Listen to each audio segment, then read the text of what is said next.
De Deus em Lucas capítulo 1. Estamos quase vencendo o primeiro capítulo. Esse é um longo capítulo que faz parte do bloco introdutório da história dos evangelhos.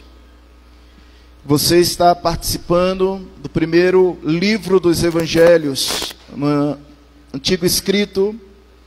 Capítulo 1, capítulo 2 fazem parte da primeira parte da história do Evangelho. Hoje nós estaremos lendo do 57 ao 66.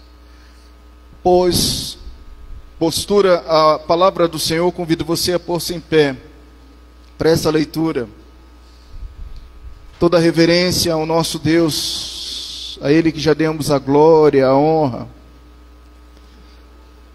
Versículo 57. A Isabel cumpriu-se o tempo de dar à luz e teve um filho. Ouviram seus vizinhos e parentes que o Senhor usara de grande misericórdia para com ela, e participaram do seu regozijo. Sucedeu que no 8º dia foram circuncidar o menino e queria dar-lhes o nome de seu pai Zacarias. De modo nenhum, respondeu a sua mãe, pelo contrário, ele deve ser chamado João. Disseram-lhe: ninguém há na tua parentela que tenha este nome. E perguntaram por aceno ao pai do menino que o nome que ele queria que lhe desse. Então, pedindo uma taubinha, escreveu: João é o seu nome. E todos se admiraram. Imediatamente a boca lhe abriu e desimpedidamente a língua falava, louvando a Deus. Sucedeu que todos os seus vizinhos ficaram possuídos de temor, e por toda a região montanhosa da Judeia foram divulgadas essas coisas. Todos os que ouviram guardavam no coração, dizendo: que virá ser, pois, este menino? E a mão do Senhor estava com ele. Aleluia, meus irmãos. Podeis assentar. Amados, nosso objetivo hoje é apresentar o nascimento de João Batista. Nossa exposição começa no versículo 57 e vai até o versículo 66. Essa é a segunda narrativa da história de Zacarias e Isabel. A primeira história você lembra. O objetivo da gente estudar os evangelhos é facilitar na nossa mente o passo a passo para a gente ensinar para as outras pessoas. Então é por isso que nós estamos lendo os evangelhos. A primeira história, você pode virar aí, de Zacarias e Isabel, você resume em poucas palavras. Zacarias era um homem idoso, um sacerdote, e sua esposa também da mesma tribo. Ambos eram sacerdotes, a tribo de Levi. E por mais de 84 anos, Zacarias tinha um sonho de ser pai. E ele ministrava diante da igreja e da sociedade, lá no ofício que ele tinha como sacerdote. E um dia, um anjo veio, e ele teve a oportunidade de receber a grande bênção da sua vida, que era a resposta das orações que ele fazia, de ter um filho. Porém, Zacarias era um homem como você e como eu, estamos na primeira história.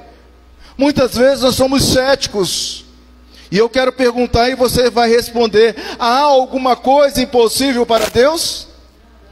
E não.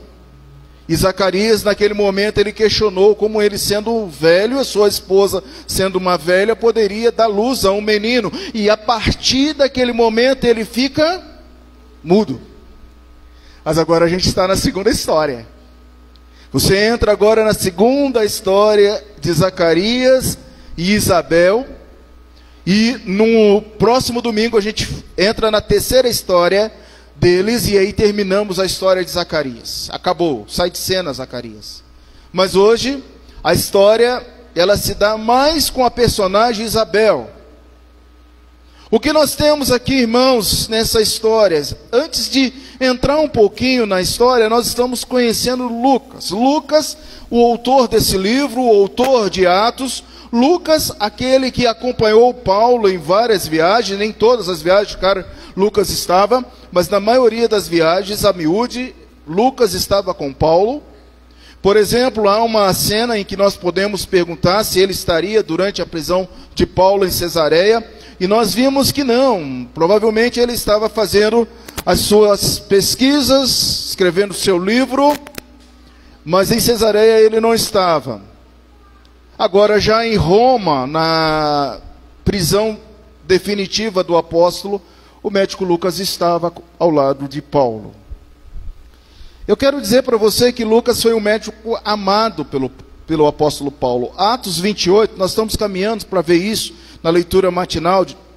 No capítulo 28, mostra claramente que tais visitas eram possíveis em Roma. E o médico foi visitá-lo. Um médico com muita inteligência.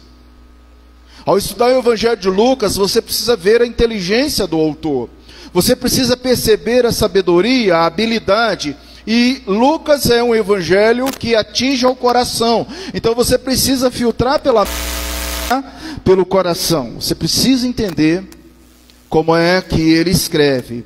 Os seus escritos vão até o coração dos seus leitores numa lealdade ferrenha a Cristo por causa do evangelho e daquelas pessoas que seriam perseguidos, como o apóstolo Paulo ensina, por causa do evangelho.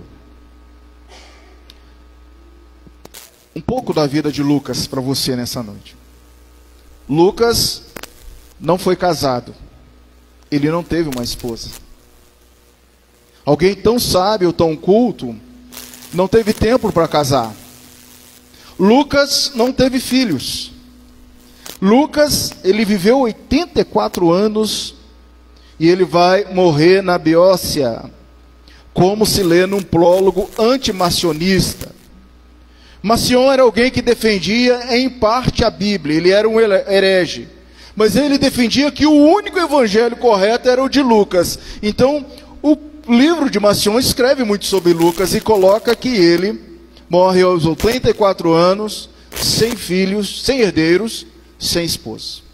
Foi alguém que viveu para o evangelho e somente para Cristo. O contexto do nosso assunto anterior, dê uma olhadinha. Versículo 46 ao versículo 56, de 46 ao 56, nós estudamos no domingo passado o cântico de Maria, o Magnificat.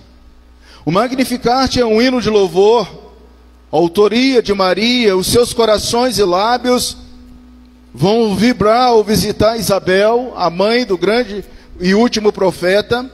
E na versão latina, Magnificat Emine Dominis, que significa a minha alma magnífica ao Senhor. O Magnificat apresenta pontos essenciais ao coração da autora, que também vai dilatar os nossos corações, quando ela escreve do versículo 46 ao 56, ela coloca claramente como era ou como deveria ser um coração grato, uma alma grata, proclamando as grandezas de Yahvé. O Magnificat mostra claramente que Maria considerava o que estava ocorrendo naqueles dias, o que Maria vai ponderar o cumprimento da antiga promessa feita a Abraão, Isaque e Jacó, que era o nascimento de Cristo.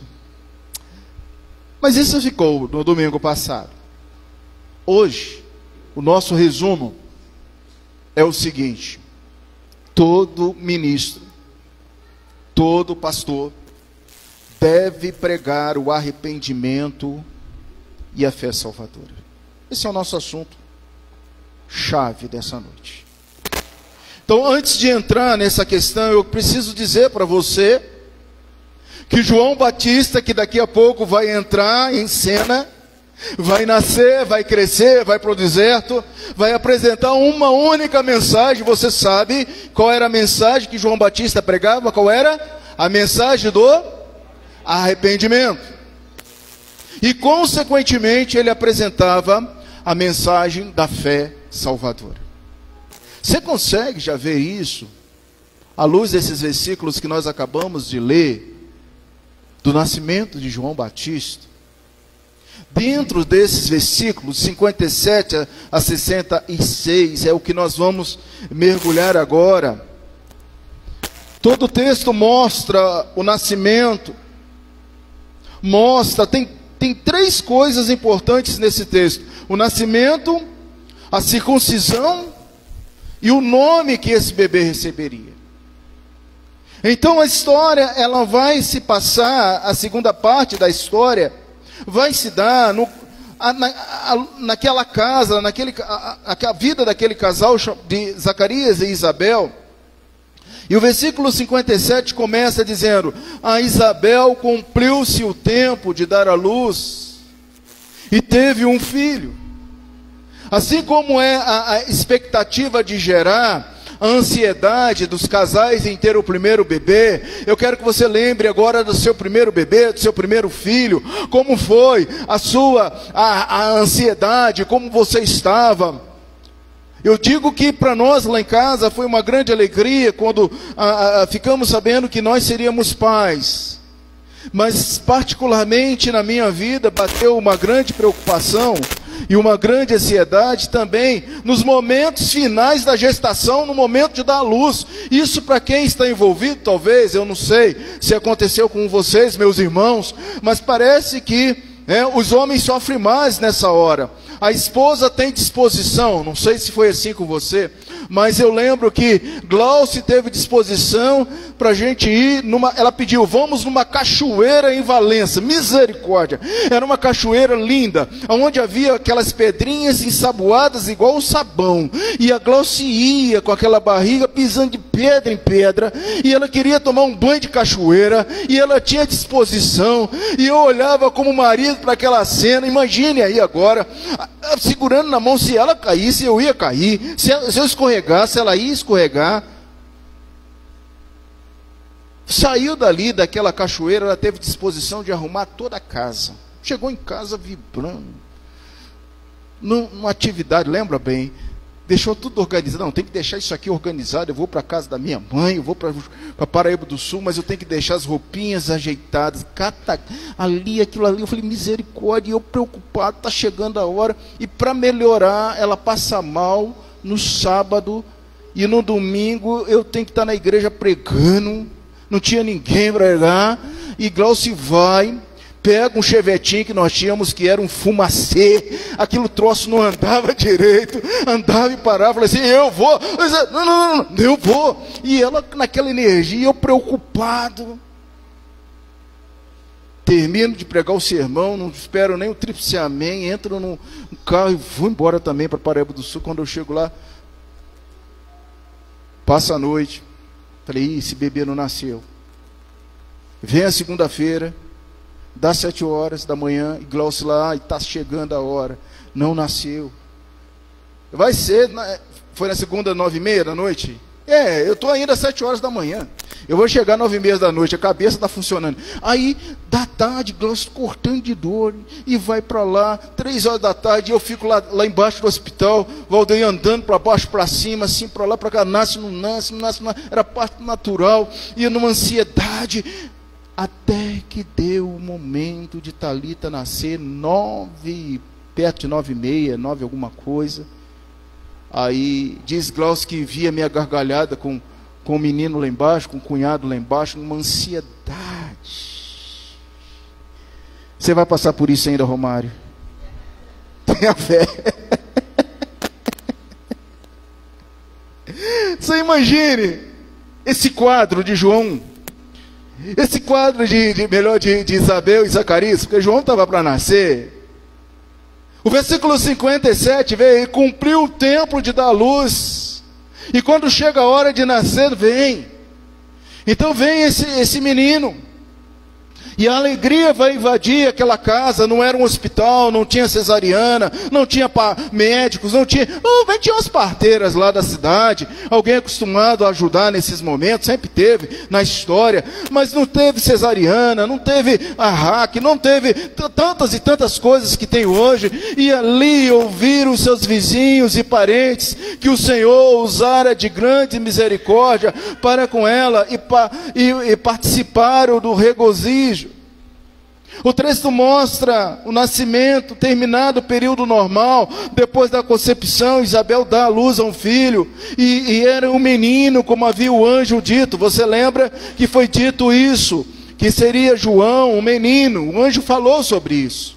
Verso 13 e 19, você pode ler e recordar. Versículo 51, com o fim de mostrar o seu interesse, os seus vizinhos e parentes agora vão visitar Isabel. Eu fico pensando no que eles falaram. Mas você, Isabel, tão idosa, o que aconteceu? Que milagre é esse? De você dar luz com essa idade? Nós nunca vimos isso acontecer. É algo sobrenatural. Por que os vizinhos são mencionados antes dos parentes? Veja o versículo 28 aí, 58. Os vizinhos ouviram seus vizinhos, depois os parentes. Sabe por quê, irmãos? Há vizinhos mais chegados que irmãos. Há vizinhos que estão ao seu lado para te ajudar, para te socorrer, para prestar auxílio. E a gente, como cristão, nós aprendemos algo importante. Cuide bem dos nossos vizinhos. Atenda bem. Não brigue com seu vizinho. Mostre amor. Porque principalmente quando você precisar, os seus vizinhos serão os primeiros a te acolher. Até chegar o seu parente que mora lá no plano piloto. Já passou a sua necessidade. Você precisa de ajuda na hora, no momento. E os vizinhos chegaram lá, e eles chegaram, sabe por quê? Eles ouviram o choro do bebê. Lembra quando o seu filho deu o primeiro choro? A alegria daquela criança, abrir a boca e chorar. Mas é interessante, irmãos, que quando uma criança nasce, ela chora. Ela chora, e todo mundo sorri. Mas quando ela morre, lá na frente, ela sorri e todos choram. Mas isso é outra história que a gente vai ver ao longo do seu evangelho. Não é hora da gente pensar nisso, é hora da gente pensar que o nosso bebê, que o nosso filho, nasceu com saúde, com seu pulmão funcionando, com tudo direitinho, e os primeiros a entrarem na casa de Isabel foram os seus vizinhos. Sucedeu que no 8º dia, foram circuncidar o menino, e queria dar-lhe o nome do seu pai, Zacarias. Meus queridos, observe aqui, o 8º dia era o dia que deveria cumprir o que a lei determinava. Provavelmente uma pessoa especificamente designada para esse propósito realizaria o rito enquanto outros visitantes agiriam como testemunha em conformidade ao que a lei diz em Gênesis 17, 12, Levítico 12, 3. A circuncisão era ao 8º dia. E aí eu quero conversar algo com você que a nossa fé, a nossa igreja defende. Se você tem preste muita atenção. Se você reluta em batizar o seu filho, se você reluta em batizar sua criança de uma forma única e definitiva, preste atenção nesse texto. Nós sabemos que a circuncisão é equivalente ao batismo. Nós sabemos que todos os filhos da aliança são abençoados num ato do Velho Testamento, da circuncisão ao 8º dia. Isso inclui até Jesus. Daqui a pouco a gente vai ver isso também. O rito da circuncisão foi substituído pelo batismo no Novo Testamento. As crianças do Novo Testamento são recebidas agora, não mais com sangue, porque o sangue definitivo foi derramado por Cristo Jesus. Agora não é mais só o menino que passa pelo processo da circuncisão, mas agora todas as meninas são incluídas no pacto da graça, no pacto da aliança, na extensão da bênção do Senhor, na responsabilidade que nós adultos temos de educar, de trazer à igreja, de ensinar, de discipular ao Senhor. Renegar o batismo a uma criança é a mesma coisa de dizer, ela não faz pacto da aliança de Deus. Renegar o batismo infantil e não entender isso é lutar contra algo pré-determinado pelo próprio Yahvé. Você pode levantar 1000 desculpas aí agora para dizer não querer batizar o seu filho, mas diante da palavra de Deus vão cair um por aquilo que você pensa, que você acha, porque a Bíblia se ensinou para nós, é norma do Senhor. Então eu quero dizer para você, não fique preocupado se amanhã ele não vai servir ao Senhor, se ele não vai ser crente, se ele ainda não tem discernimento agora de julgar entre céu e inferno. Não, o rito do batismo não salva, quem chama, quem elege, quem escolhe é Deus, é o Senhor. Então inclua o seu filho na aliança, na promessa, batize o seu filho, e ele, quando for grande, ele vai julgar, ele vai escolher, ele vai fazer a pública profissão de fé. Veja, todos eles entendiam que era importante a circuncisão ao 8º dia. E prossegue, e que chamá-lo Zacarias, segundo o nome de seu pai. Na antiga dispensação, o ato de nome ao filho era feito em conexão com o seu nascimento. O nome era muito importante. A pessoa que carregasse o nome, ele ia carregar ali a qualidade para o resto da vida. Então eles estavam ali julgando, não, coloque o nome do pai, é um sacerdote, é alguém querido, é abastado, ele é rico, ele é abençoado, coloque o nome do pai Zacarias. Na antiga dispensação, o ato de nome ao filho era feito em conexão com o seu nascimento. Essa passagem está conforme em Lucas 2, 21. Dá uma olhadinha no 2, 21, que está bem pertinho da gente. Diz assim, ó: completados 8 dias para ser circuncidado, o menino deram-lhe o nome de Jesus, como lhe chamara o anjo, antes de ser concebido. Agora, aqui é o nome de Jesus. Jesus foi circuncidado no 8º dia e recebeu o nome de Jesus dado pelo anjo. Falar nisso, como é que você escolheu o nome do seu filho? Como é que o brasileiro escolhe o nome do filho? É o nome de um ator, é o nome de um jogador de futebol, é o nome de um filme. Às vezes alguns pais gostam de escolher o nome de atores, de gente famosa. E às vezes gosta de beber uma caninha, uma pinga, então aí chega lá na hora já embriagado, não sabe nem como falar direito o nome. Ah, coloca esse nome aí e tal. Vai esse nome.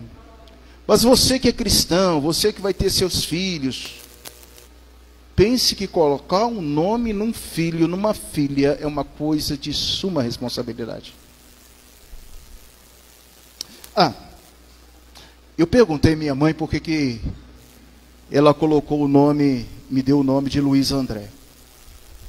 E mamãe, muito sábia, ela falava assim: primeiro, o seu nome não seria Luiz André. Seu pai, ele foi andando daqui até o cartório falando: é Luiz André ou André Luiz? É Luiz André, André Luiz. Seu nome era André Luiz. Seu pai chegou lá, ele gostava de tomar uma, não sei se aquele dia tinha tomado um, chegou lá, botou Luiz André. Foi assim que surgiu o meu nome. Mas eles tinham conversado antes. Você sabe do histórico da religião de mamãe. Papai era alguém que não era católico praticante, era só nominal. Agora a gente já sabe bem o que é essa palavra nominal. Mas mamãe, ela tinha muito zelo com esses negócios de nome. E por uma influência religiosa dela, ela disse assim: eu vou colocar o nome do meu primeiro filho, vai ser Homem da Luz. Ó. André significa homem. Luiz significa luz. Era André Luiz, Homem da Luz. Mas trocou, não tem problema, né? Se era Homem da Luz, ficou Luz do Homem, que é melhor ainda, que é Jesus Cristo. Quem é a luz do homem? Deus, papai acertou. Papai acertou. E esse significado desse nome estava vinculado ao Espiritismo. Ao Espiritismo. Você sabe o significado do seu filho, da sua filha? Muitos anos depois, eu conversando com o Glaucio, falei, nossa, Glaucio, a gente agora vai ter a coisa mais difícil da nossa existência, que é colocar o nome do nosso filho, da nossa filha. Como é que nós vamos chamar?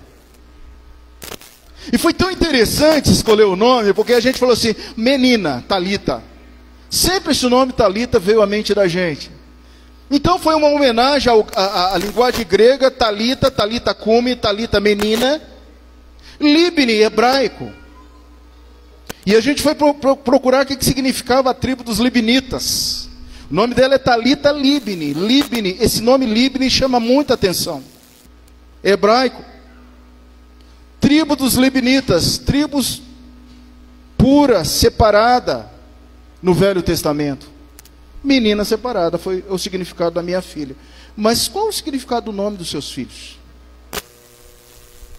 Isso é uma coisa muito séria. Não foi Zacarias, não foi José, não foi Antônio, não foi Manuel, não foi Paulo, não foi Pedro, foi João. E quem deu o nome? O anjo Gabriel, o enviado da parte de Deus. Vamos ver o nome de Jesus. O nome tem um significado, o nome tem uma história, o nome tem uma importância.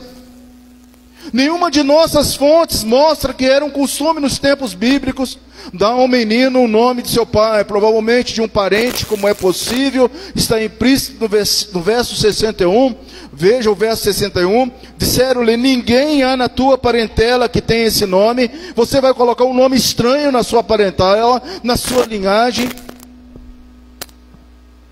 Não obstante, não é difícil sugerir as razões pelas quais esses parentes tentaram convencer os pais que desse ao menino o nome de seu pai. O nome tinha um maravilhoso significado. Veja o versículo 5, já passamos por isso, só para recordar. Nos dias de Herodes, rei da Judéia, houve um sacerdote chamado Zacarias, do turno de Abias. Sua mulher era das filhas de Arão, se chamava Isabel. Nós vimos o significado do nome Zacarias, um sacerdote.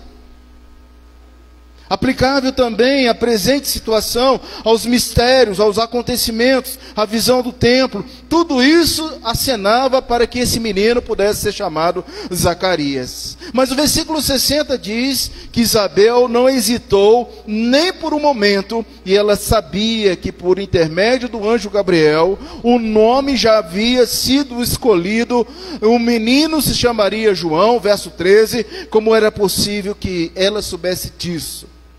Afinal de contas, o anjo não falara a ela, mas ao seu marido, durante todo o período entre a aparição do anjo e o momento de dar o nome de menino a Zacarias.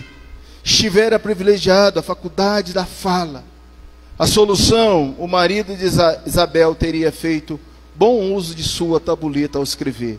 Lembra, ele não falava, mas ele podia escrever. E ele disse para Isabel, o nome do menino chamará João. Beleza? Verso 62, irmãos. Começaram a fazer sinais.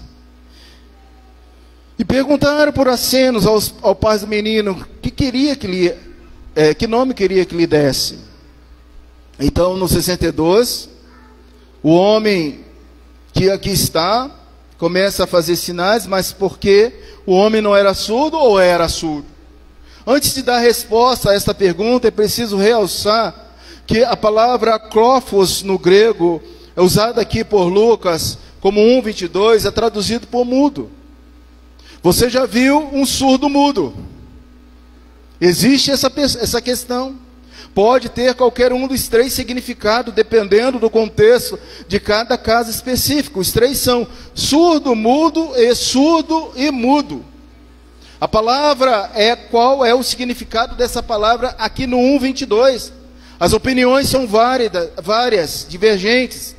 A própria circunstância no presente caso mostra que as pessoas que faziam sinais com a cabeça, indicavam com as mãos e os olhos, mostra que Zacarias estava surdo e mudo. E isso tornava necessário os sinais para perguntarmos. Vemos que em nenhum outro lugar do NT, do Novo T, a palavra akrófos tem um sentido duplo, surdo e mudo.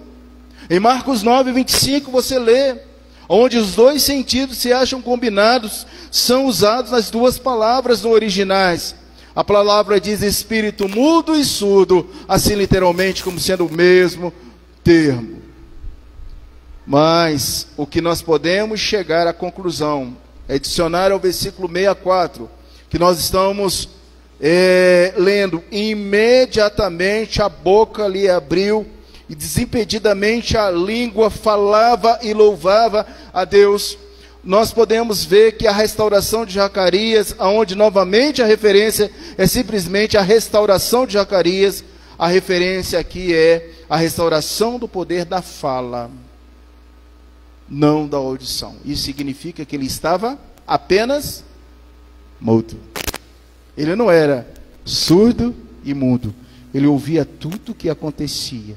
Ele só não falava. Ele usava uma tabuleta para escrever. Você usa esse método de comunicação? Veja o versículo 63. Então, pedindo ele uma taubinha, escreveu: João é o seu nome. Deixa eu te contar uma história. Eu conheci, quando eu era seminarista, lá no interior de São Paulo, uma mãe que tinha um filho jovem que lidava com as drogas. Aquela mãe era cristã, crente da nossa igreja. Sabino era o nome daquele jovem. E ela sofria muito por Sabino. E ela orava por Sabino, e ela exortava, aconselhava Sabino, e aquele menino no mundo das drogas. Acentuava no mundo das drogas. E certa vez aquela senhora, ela teve a seguinte ideia: a partir de hoje eu não vou falar mais. Eu não vou me desgastar mais, eu vou ficar muda perante meu filho em relação a esse caso, mas eu vou usar a escrita. E eu conversando com aquela senhora na casa dela, eu falei: mas como é que a senhora venceu essa questão? Pastor Luiz André, eu não era pastor, seminarista Luiz André, eu colocava um versículo todos os dias no quarto do Sabino, eu colocava onde ele penteava o cabelo, eu colocava na geladeira, eu colocava no bolso dele, eu enchia o Sabino da palavra de Deus. Eu não falava, mas eu escrevia. E um belo dia, quando Sabino estava no mundo das drogas, que ia comprar um baseado, que ia comprar uma droga, ele enfiou a mão no bolso e não veio o dinheiro. E veio um versículo: conhecereis a verdade? Ele começou a chorar. E o Espírito Santo tocou naquele coração. E ela falava comigo numa grande alegria. O seminarista, ele chegou aqui em casa chorando, querendo Deus. Ele chegou chorando, pedindo, porque algo você vai ver ainda nesse sermão, porque duas coisas são importantes para você nessa noite à luz desse texto. A primeira é o arrependimento, e a segunda é a fé salvadora. Não esquece disso não, está aqui dentro desse contexto.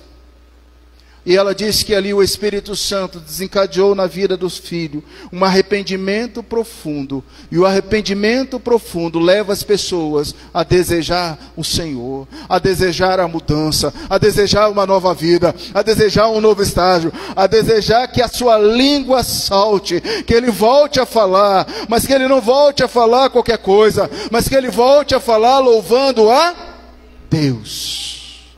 Você é inteligente, está entendendo? O arrependimento nos leva a louvar a Deus. Primeiro aspecto. O significado do nome de João é: Jeová é misericordioso. O Senhor revelou a sua maravilha, ou a sua maravilhosa graça, a nos dar estes meninos. O seu nome era oportuno, pois por meio dele, sua severa mensagem, muitos dos filhos de Israel se converteriam ao Senhor seu Deus. Veja o versículo 16, já passamos por ele. Experimentariam o fato de que Jeová é gracioso, e todos ficariam surpresos, não devido à sincera concordância de Isabel e Zacarias, mas devido à completa ausência de dúvida ou vacilação por ambos cônjuges. O versículo 64, meu irmão, em concordância com a promessa de Gabriel, Zacarias imediatamente recupera a faculdade da fala.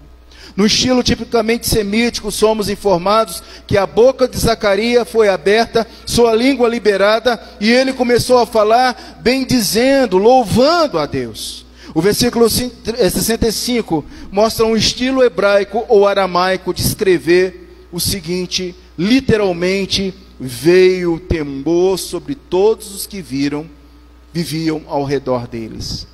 Os extraordinários acontecimentos encheriam a mente daquelas pessoas na condição de que Deus estava presente em seu meio e estaria executando o projeto, o plano sobre a terra. E eles assim terminam com santo temor em virtude da sua presença e os seus feitos. E para terminar, versículo 66, que termina esse bloco, diz que todos os que ouviram guardavam no coração,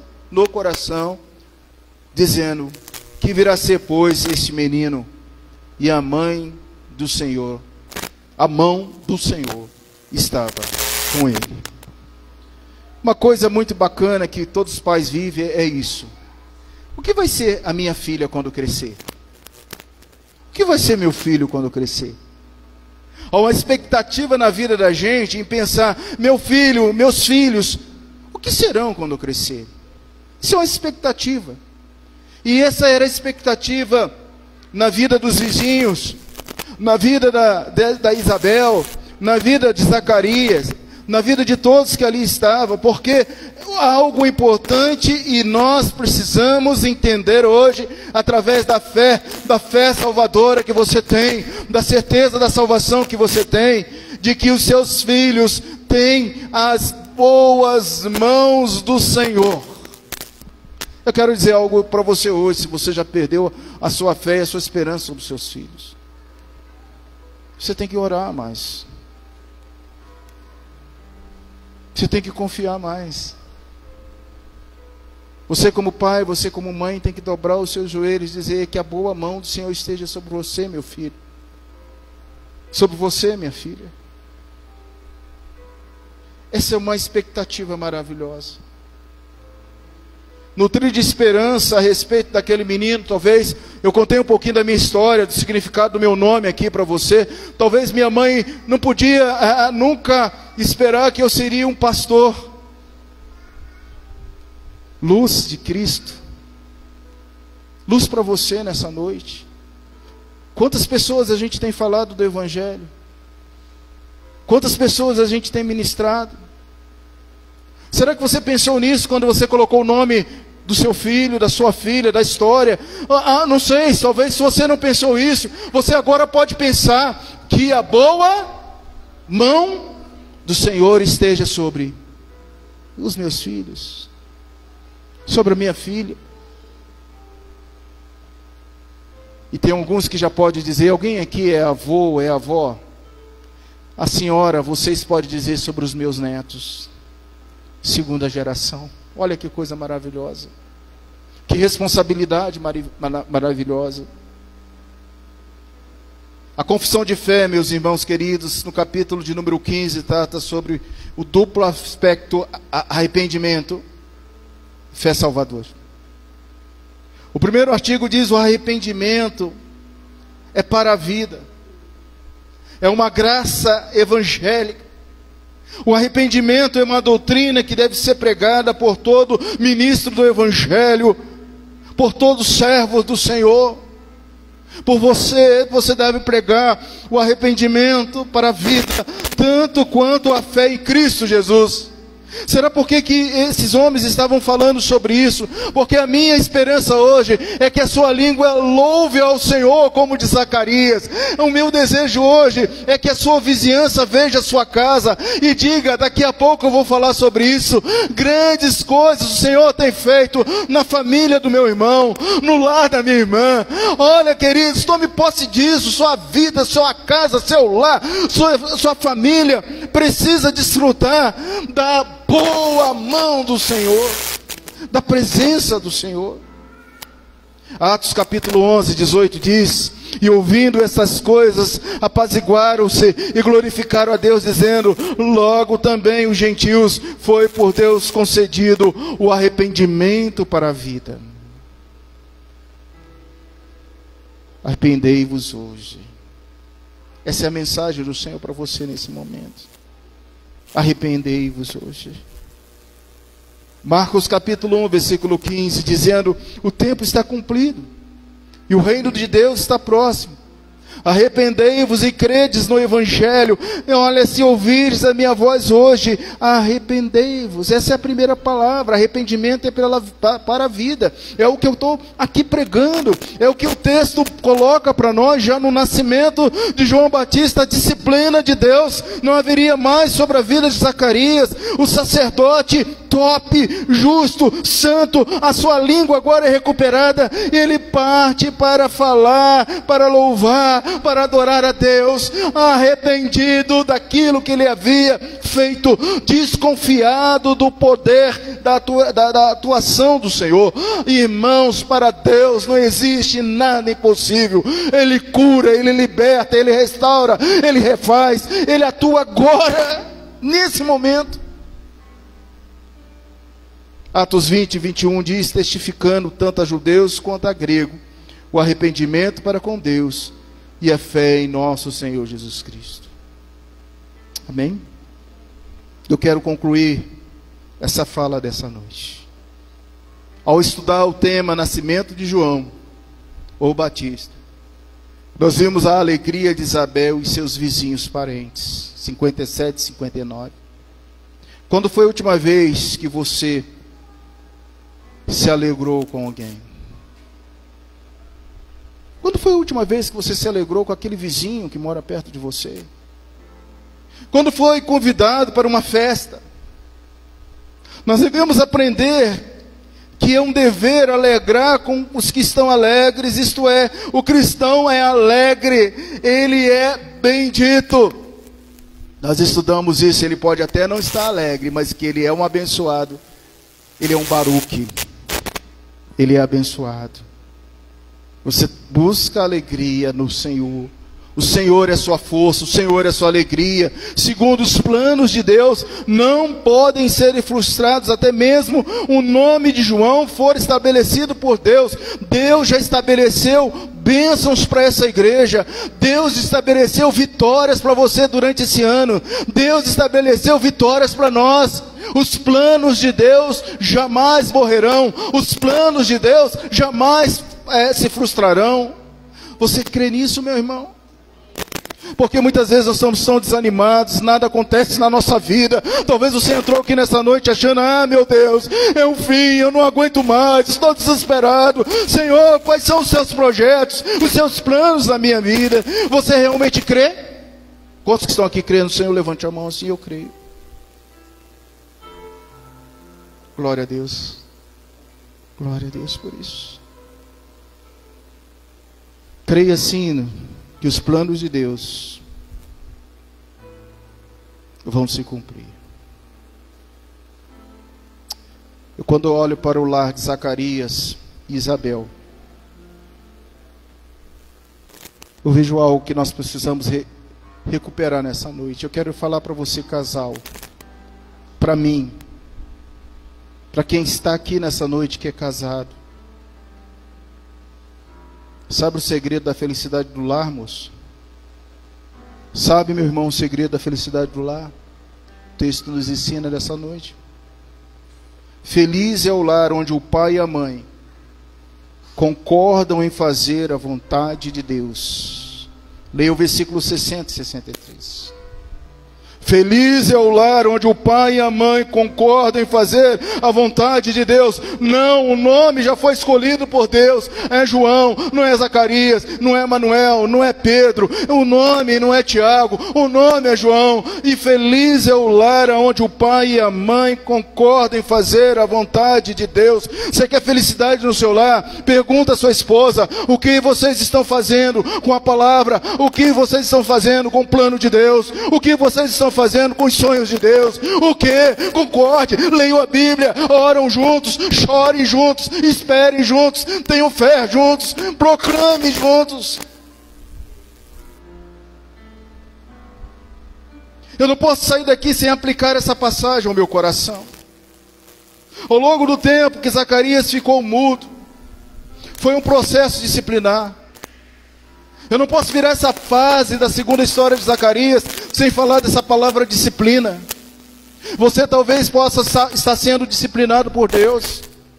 O que você está fazendo com a disciplina que Deus impõe sobre a sua vida? Revoltando contra Deus, rebelando como o peso da disciplina, ainda que você fique 9 meses de boca fechada, 9 meses sem abrir a boca. Você pode estar passando por esse processo. Até um sacerdote passou.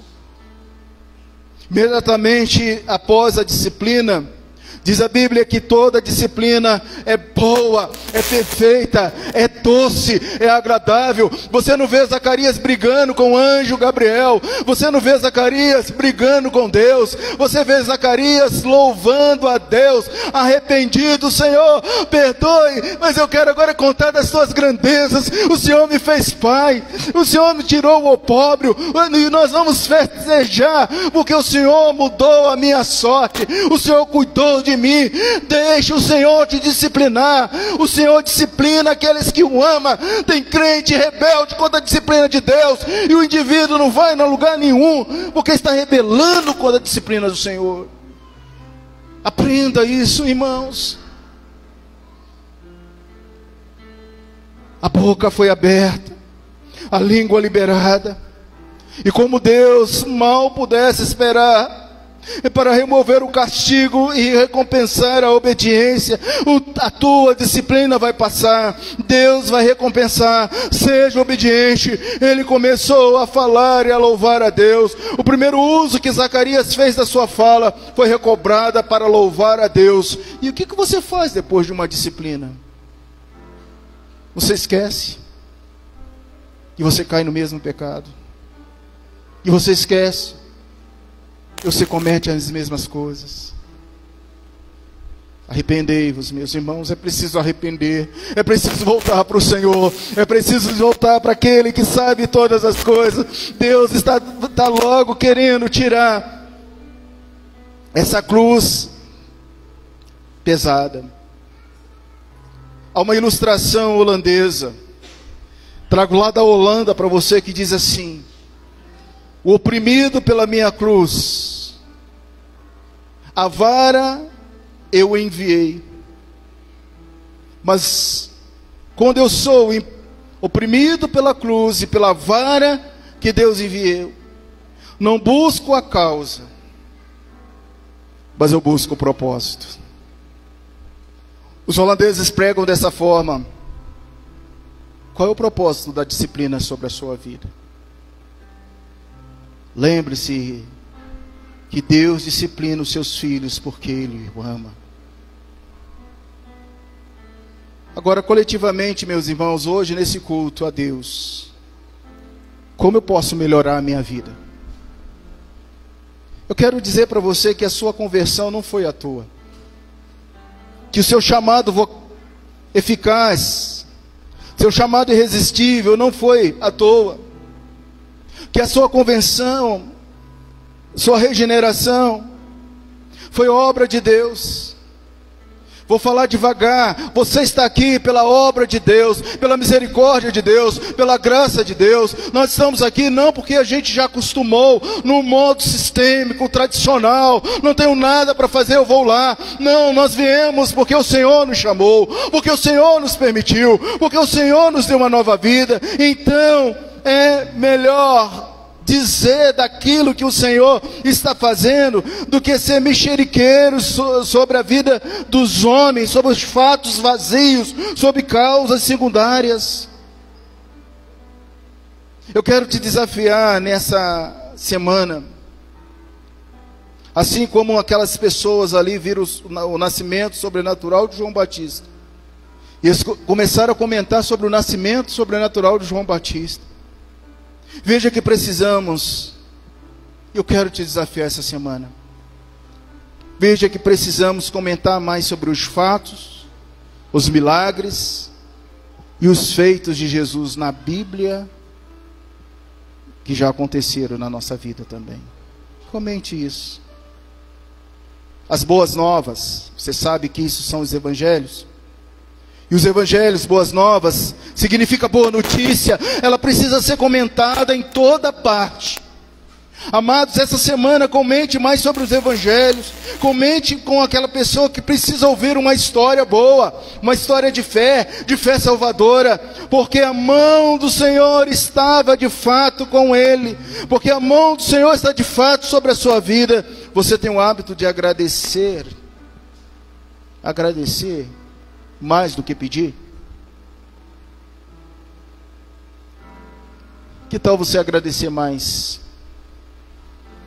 Agradecer pela saúde, pela família, pela igreja, pelos irmãos, pelas lutas, pelas dificuldades. Agradeça.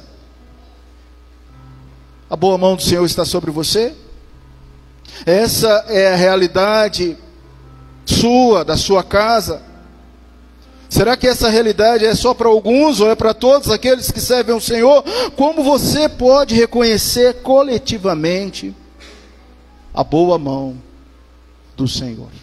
Eu vou te ajudar nessa resposta. Como você pode reconhecer a boa mão do Senhor? Quer a resposta? Eu vou dar a resposta para você. Listen, abre bem os ouvidos. Em primeiro lugar, com arrependimento. Em segundo lugar, com fé salvadora. São elementos essenciais para que a prevalência da boa mão do Senhor esteja sobre a nossa vida. Vamos orar?